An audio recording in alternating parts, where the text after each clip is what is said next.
evening, and welcome again to Public Perspective. I'm your host, Kevin McDermott, and tonight we'll be talking about how you, as an individual, might become involved in international diplomacy, even if it is just at a model level, a way to learn and explore what it takes to create international agreements. Our guests tonight are both from the UNA, the UN Association of the Chicago area. So, Farah, welcome. Thank you. And Daphna, welcome. Thank you. So, Farah. Mm-hmm. Farah Salim. Yes.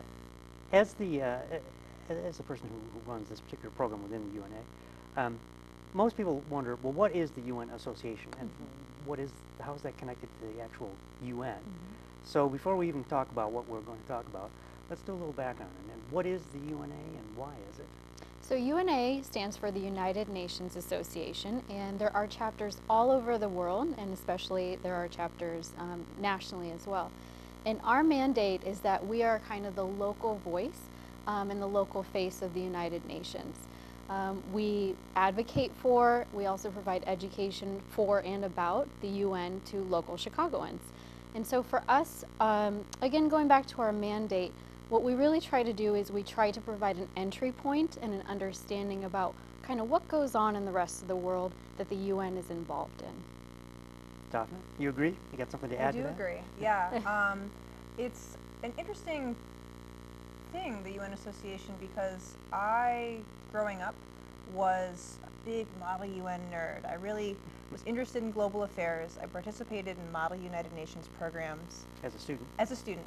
And I didn't know that this existed until I came here to Chicago. And it's an amazing resource for anyone who cares about being a global citizen and about the U.S.'s place in the world as a leader and a collaborator. Our voices matter to our representatives in the UN, and right now is a really important time to make sure that we're engaged with what we want the American presence in the United Nations to be. So you talked about having been involved since you were a child. This is an entirely volunteer organization, so no one gets paid to do this. Yet each of you has a fairly responsible job within the organization that I'm sure takes quite a bit of time. So why? That's the million-dollar question. For me personally, why I'm invested, if you will, in making sure that the United Nations is successful and also perceived as being successful is because diplomacy starts at home for me. I am a bicultural, biracial individual woman. My father is from Pakistan and my mother is from a small town in central Illinois. And I grew up overseas. I grew up moving to countries every 3 years. I was born in Bahrain. And so I have seen quite a bit as it relates to UN work. I went to high school in Pakistan, and there I was able to witness firsthand some of the incredible work that was happening by the UN with Afghani refugees. And so that's kind of, it's in my blood, if you will. Mm-hmm. So I would never need to be paid to be involved with the UN. I recently moved back from Kenya a couple of months ago, and there the UN has an incredibly large presence. And I was able to get an even bigger peek into the inner workings because the hub for the continent is located in Nairobi, where I was based. And Kevin, to be able to see the amount of work that each UN staff member does is absolutely astounding. There are lots of things that happen behind the scenes that we don't even hear about. You know, you hear about the UN Secretary General and some of these more splashier topics. But when you get down to it, when you're in a country and you see, you know, the peacekeepers, or you see the folks with UNICEF who are providing food and nutrition to these starving children, that really becomes personal to you. And so I'm fortunate enough that there is a local chapter through which I can kind of add my presence and add my volunteerism to support the larger UN effort. And once again, it's the United Nations Association, which is not the UN Exactly, itself, right? Exactly. So we, just to be clear, we are an all-volunteer organization. We are all passionate advocates for the UN, for the actual UN. And so what we try to do is we take the United Nations principles and localize it here in Chicago. So talking about, you know, I mentioned hunger, so food and nutrition. Of course, there are food deserts here in Chicago. So trying to bridge that gap and to show everyday citizens that the international crises or issues that the UN is trying to address or solve are actually relevant here and can be addressed, you know, not Even only though the UN would not, for example, take up the issue of food deserts in Chicago. exactly. Right. But these are topics that are really important that the UN addresses on a global scale. So it's trying to say to a Chicagoan, why should I care? Why should I care what the UN does? Because I live here in the great country of the United States of America, so why should I care about what the UN does? And that's kind of what we hope to achieve through our education, our outreach, our advocacy initiatives, is bridging that gap about why one should care. Well, that brings me directly over to you, Daphna, because you are the director of new media for the UNA. So my belief, and maybe this is just me, is that most people in America think that the UN is pointless and achieves little or nothing and is simply a bureaucratic organization for people to argue about things that never get resolved. In fact, if you remember under the Bush administration, there was a move to try to cut funding or completely restructure the UN, and it's sometimes seen as the enemy rather than an aid. So where are we missing the message? So maybe I'm just an idealist, but in my mind, if there's the opportunity and the chance for all the nations of the world to actually get together in the same room and try to solve problems that impact the global community, why wouldn't you try? You know what I mean? And yes, there's a lot of gridlock, there's a lot of impasse, and there's a lot of compromise, but compromises happen because you have to bring so many disparate opinions together to try to reach a solution. So I think the concept of the United Nations is extremely valuable. I think we should all be trying to make sure that we're constructive voices in the noise, to make sure that the United States is a constructive leader in the world. And it's challenging. Political leaders change, and that also changes who sits in our seat at the United Nations. But the issues span much longer than presidential terms. The issues span centuries, and I think it's really important that there is a global organization full of people who are committed to solving those problems.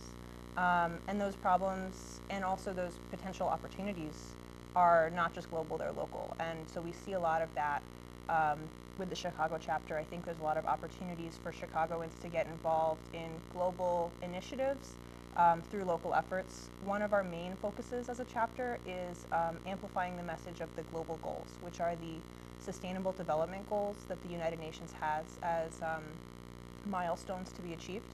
And those include things like gender equality, access to sustainable energy, industry and innovation, partnerships at the local and global level.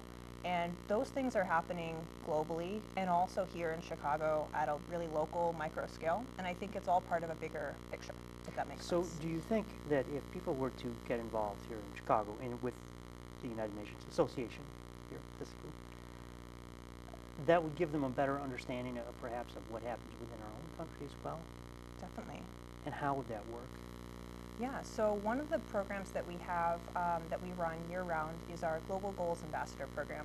And that's actually a chance for local members of the community to pick one of these global goals and essentially act as its ambassador locally. So we have people who've chosen climate action, and what they're involved in is finding events and things happening in the Chicago area related to climate action, awareness of climate change, and engaging with those events, and then bringing the United Nations Association into the fold. We have people who've chosen to champion education, and they're working to help make sure that teachers have access to resources to teach about the United Nations, things like that. And so we have a number of different ways people can get involved, whether it's tapping into what you're already doing or volunteering on one of our committees, helping to be on a planning committee for one of our events, to start getting involved in new things that we're working on developing. So I want to come back to the subject of education in a minute, but before we do that, there's an event coming up, isn't there, that we want to talk about. So tell me about this magnificent event that's going to happen on a Saturday in October. Great. So one of our key events, again, as an entry point to providing people with kind of a way to roll up their sleeves and to understand the inner workings of the UN, is our Intergen MUN, and that stands for Intergenerational Model UN. So you may have heard of Model UN in high school, in university, etc. And maybe you missed the boat. Maybe that wasn't for you. But you are very curious about what does a delegate from various countries do in the UN through committee action. And so on Saturday, October 14th, we have the answer for you. You can see it live you can in person, see it, right? exactly. You can be it. You can participate. Exactly. So our Intergen MUN event is in its 4th year. We will be at the John Marshall Law School. And this is really an amazing opportunity for, let's say, a layperson who maybe hasn't had any Model UN experience to participate next to a seasoned MUNer. And I'm looking at Daphna because this She's gal, as seasoned as we she get. is very, very seasoned. She has participated and or organized over 50 Model UN events. So we're very happy to have her on board and working with us again to organize the event. So what's going to happen if I were to show up out of the blue on Saturday morning, get a couple cups of coffee under my belt, and be ready to go? What would happen? So what would happen is that you would assume an identity as a country representative. So Of my choice, or would you assign? We hope that we can match everyone with their first choices. Of course, this is first come, first serve. Hopefully you register before the day of, and that would make things a lot easier for us, and you could get your first pick in terms of country. But you would essentially become that representative from that country. We will provide you with a country brief and also with a background guide. So you will be able to select, there are 3 committees. You will be able to select or be assigned, depending on timing. If I get there late, sorry. Exactly. Where But we have put you, great right? committees, so there's no last go wrong. choice. Exactly. 3 committees that focus on topics that are, again, of interest to not just people who are interested in the UN, but local Chicagoans as well. We will be covering UNICEF, and the topic is education in times of crisis. The second committee is focusing on the International Energy Agency, and that's talking about energy accessibility. And then the third is enacting the Security Council, so the leaders, if you will, of the United Nations. And So, that particular... Is there anywhere, like maybe in the Security Council, as I'm sure you know from reading the news these days, security has a much different definition. Security of infrastructure, cyber security, security of elections. That word has a lot of resonance today in different terms. And as we see warfare between nations now seems to be heading more and more into cyberspace and less in physical space, even though it's still in physical space, particularly in the Middle East. Is there anything in the UN or UNA that's starting to address how this threat to peace is, for lack of a better word, metastasizing into cyberspace? Definitely, yeah. Actually, we worked with the Chicago Public Schools in May on a conference for middle school and high school students, and one of the topics involved cybersecurity. So that's something that the United Nations is discussing, and it's a pretty critical issue that I think global security experts are following very closely. That's not something that will happen in this model UN, though, The right? topic for this particular Security Council is preventing violence against Syrian refugees. So it's a little bit lower tech, but maybe next year. Next year, I'm sure that threat will not go away. That's Yes. true. In fact, I was recently at a conference that has nothing to do with you guys, called DEF CON. It's a hacker conference in Las Vegas. And it was truly frightening to watch how easy it is for people to get through whatever you think the defenses are and get whatever it is they're looking for. So it brings to mind, when I think about international diplomacy, I think about, you know, there are, it seems odd to say, there are rules even to warfare. You know, what's acceptable and what's not. There are no rules really right now in cyberspace. And how do you get there?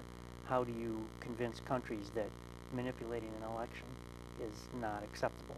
How do you create structures so that if that's, how do you prove it? If you can prove it, what are the remedies?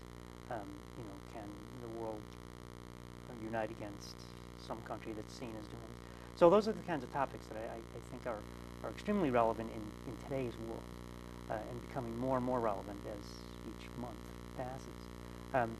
So I'm glad to hear that you guys have thought about it. Yes. If it's not on this year's docket, maybe next year. Absolutely. It will be, right? So go on though. You said there are 3 committees. So there's a There are Security three. Committee. Yeah, Security Council, which, as Daphna mentioned, the topic to be discussed is preventing violence against Syrian refugees From the Security Council level. from So the you would- Security Council So you level. would, if I were there, I would mimic someone who's a member of the Security Council. Exactly. Right. Okay. So all of this is, again, modeled after the actual committees and organizations that we've based it on. Second is International Energy Agency, focusing on energy accessibility. And the third is UNICEF, Education in Times of Crisis. Why education in times of crisis? Why not education in general? I think, again, as we choose topics, we look at contextually what is going on in the world. As you likely know, there's a lot of crises that are going on in the world, and so education is one of the most important elements for people who are on the move, people who have been displaced, people. Yeah, so for example, linking that back to Syrian refugees, how do those children get educated? Yes. Right? And not just Syrian refugees, and you know, other displaced persons, internally displaced persons, etc. So this kind of, it may seem narrow in focus, but it's actually a pretty wide conversation base, because there are lots of crises, unfortunately, happening right now all over the world, in pockets that maybe haven't even been discussed around the dinner table. And so this is a great way for to look at the broad brushstroke in terms of crises, and how do you really support those who most need a critical element such as education when they have no home. Right. So, Daphna, coming back to you, I keep thinking about the media and the outreach portion of this. Most people in the U.S. are I think, maybe it's my bias, blissfully unaware of what goes on outside of our borders, sometimes even within the borders. So how does the UN, or the UNA in this case, try to alert people to the fact that these things exist, and more importantly, why does it matter to me in Chicago? You mentioned this earlier, I'm here safe and sound in Chicago. There are no hurricanes in Chicago, there are no earthquakes in Chicago, there's no armed insurgency in Chicago, even though parts of the city are pretty rough. So how do you get people to care? Well, I think one of the examples you just gave was great. You know, there's no hurricane here in Chicago, but I think it's pretty clear that people are watching very closely what's happening in Texas. People here in Chicago have been really coming together to try and help. And so I think it's the same principle. We're all part of the same global community. The United States has a seat at the table in the UN. How do you get that? I mean, we live, I think, in a current political environment that says the opposite. We don't live in a global community. It's every man for himself, every woman for herself, and you know, I got mine, and you know, good luck to you. How do we? How does the UNA, for example, try to address that on a kind of cultural level?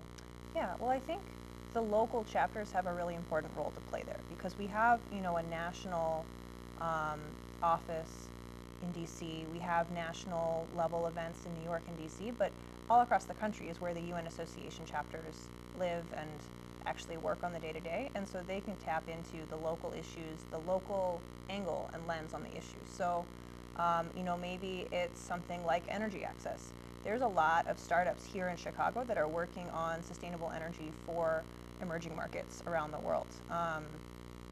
My company works on solar products that are multifunctional, both for the commercial market here in the US and then for emerging markets around the world where there's not a stable electric grid. So maybe it's tapping into how does this relate to the local business community, business opportunities, or something like water. That's really important here locally. I think we're very proud of our riverways and Lake Michigan, but then also when we have people come together to discuss the significance of an issue that might impact Chicago, thinking about how we as a local chapter can also tie that to the bigger picture. And so you can kind of understand your place in a larger global community, understand that an issue that impacts you here in Chicago, there's someone on the other side of the world who sees another side of that issue. One of the things that I think about, and we talked before the show about I volunteer as well in many things, one of which helps to build schools and health clinics in South Asia. And people say, well, why does that matter? Well, if we think about and I always hate to use the example of terrorism, but it's on everybody's mind. things around the planet on the other side of the world can have a direct effect on us, whether we like it or not. And we can ignore it, and it might erupt in some sort of violence that affects us. But even beyond that, there are connections, right, between what happens here, what happens around the world. And so is that a way to bring it back home? That, like, look, if we ignore the rest of the world, it's going to come back and bite us in some form. Maybe not violently, but somehow we will be diminished by not paying attention to that. Is that a message we can? Absolutely. I think, as you alluded to, there's a ripple effect, whether we want to see it or not. To take the blinders off, if an occurrence that happens in using your example of terrorism, a terrorist act that happens in, a small country in Africa, is that going to affect me living here in Chicago? Maybe not directly, but there are indirect consequences that you may feel at some level. And I think you mentioned, how do we make someone feel like that's important to their daily life? I think it's the humanization. I think it's localizing, as Daphna was mentioning, localizing the issue. Sometimes things are too great and too unwieldy in terms of thinking about all of the problems and the challenges that lay out there. But one thing that I kind of use as my mantra is, here versus there. There is here, depending upon where you are. And so to be able to say that's not in my backyard, or that's not in my borders, that's not necessarily true anymore. Borders are kind of malleable, and I think that all these issues kind of resonate with people on a local and humanistic level. And so we, as a United Nations association, try to make those connections. So we are kind of the conduit, if you will. A good example that I can share is, and actually it's a very relevant example, because as I mentioned, I was residing in Kenya for 2 years until a few months ago. And the United Nations Association of Chicago adopted a refugee camp in Kenya. There was no connection, called Kakuma Refugee Camp. And so one might say that, that's great, we're supporting a refugee camp somewhere else. But the fact of the matter is, we have spokespeople, if you will. We have individuals who have real stories, really terrifying stories, about what forced them to flee from their countries and why they're living in Kakuma Refugee Camp. So with the UNA Adopt a Future campaign, you, Kevin McDermott, as a donor, as a contributor, you can understand a person such as Daniel, his story. He is a refugee from Rwanda. And so what is it that resonates with you about helping someone like Daniel, who was forced to flee from his home because he did not want to join the militia?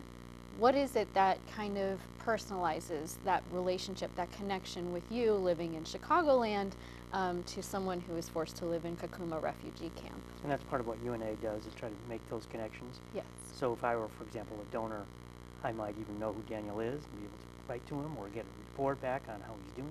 So let me be clear, we are not necessarily considered kind of your traditional donor-funded agency. What we are, we're really focused on advocating the United Nations work.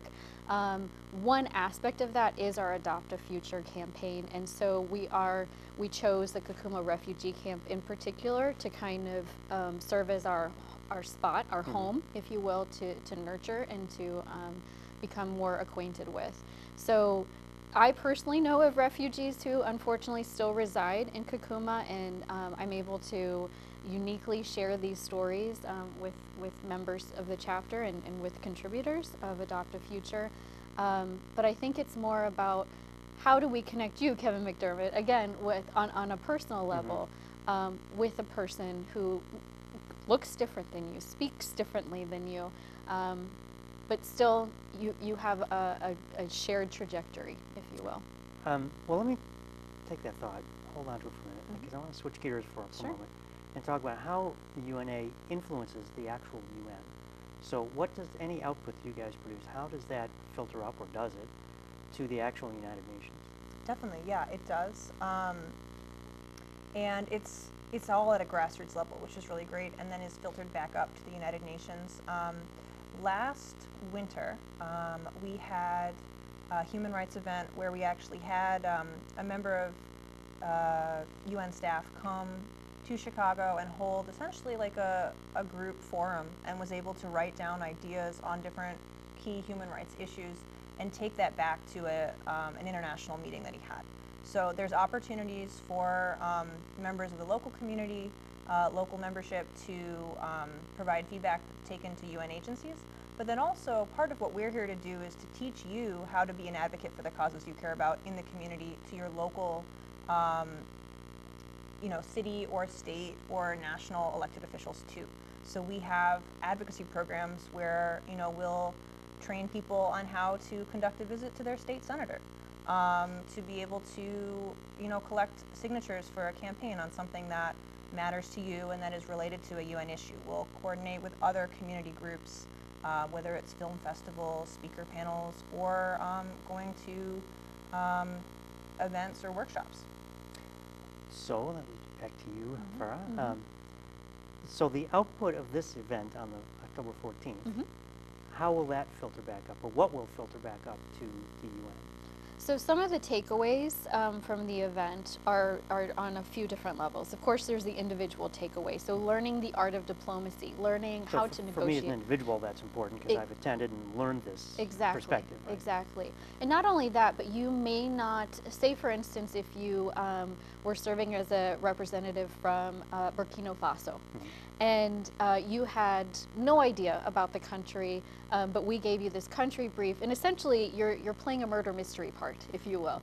And you are playing that character, and so you get to understand perhaps maybe the reasonings or a different perspective about why a representative from a particular country might vote a certain way or may bargain a certain way that you as Kevin McDermott as an American citizen may have never thought about. So looking at it from that lens, from the individual lens, you have this array of skills. We also like to think of this as a professional development opportunity. But I don't get continuing education credits for this? No, unfortunately not. It's in your heart, continuing education. Put it on your LinkedIn. There you go. There you go. And to respond to your question, we are a chapter of the United States Association of the UNA.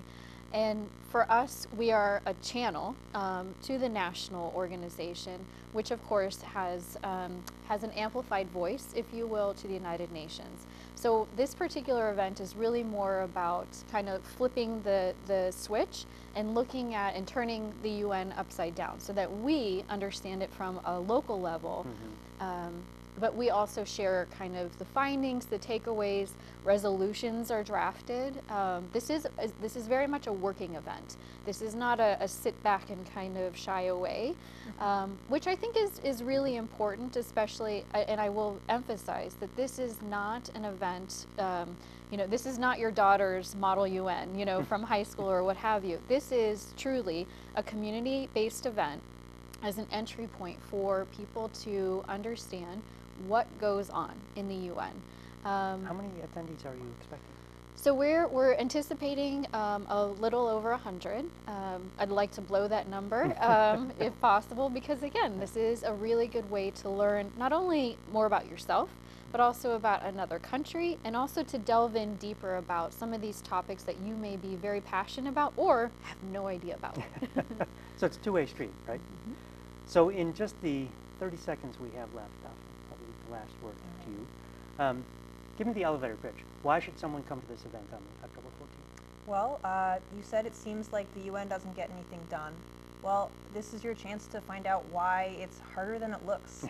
And so if you always thought you had the key to world peace in the back of your brain, come try it out, be a delegate for a day. And honestly, I think everyone who comes out of it will watch the news differently, see global issues in a different way, because they'll understand more about what it takes to really come to an agreement with so many different diverse viewpoints represented. And it really is very difficult and very challenging, but it's incredibly rewarding. So I think people will learn a lot. Then I can't think of a better way to wrap up than that. Nice job. Thank you. Daphna, Farah, thank you so much for being here. It's been a pleasure. Thank you. And thank you for joining us once again on Public Perspective. I'm your host, Kevin McDermott. You can find us every Saturday night at 8 on Comcast Channel 19. And you can find us on the web at publicperspective.tv. So until next time, thank you and good